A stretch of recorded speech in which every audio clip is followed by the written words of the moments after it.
আমি আজকে ওটসের উপমা বানাবো, ঠিক আছে? তার জন্য আমি এখানে একটা তাওয়া বসিয়ে দিয়েছি।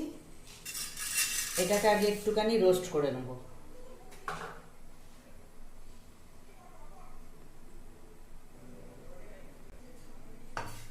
এটাকে রোস্ট করে নিয়ে উপমার মতন বানিয়ে এটা আপনারা ডিনারে খান ইয়া ব্রেকফাস্টে খান, খুব ভালো লাগবে। সবসময় তো মিষ্টি মিষ্টি খাবার ভালো লাগে না।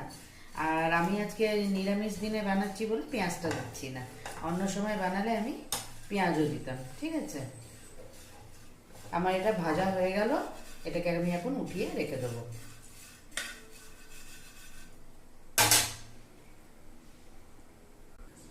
এখন একটুখানি তেল দিয়েছি, শুকনো লঙ্কা দিয়ে দিলাম দুটো। আপনি যেরকম ভাবে খেতে চান সেরকম করে খেতে পারেন। আর একটুখানি সর্ষে দিয়ে দিচ্ছি, আর দিয়ে দেবো একটু কারি পাতা।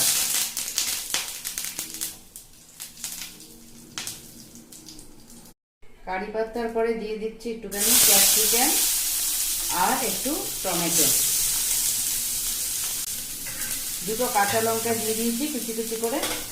আর এখন এই ওটসটাকেও এর মধ্যে ঢেলে দেবো।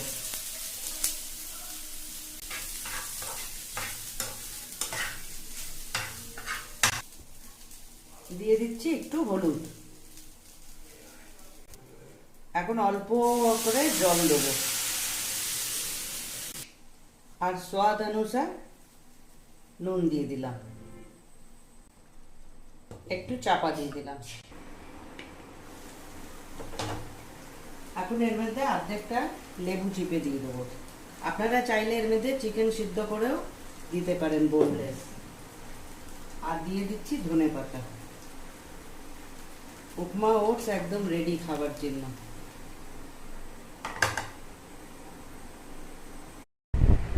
আমার ওটস একদম রেডি হয়ে গেছে।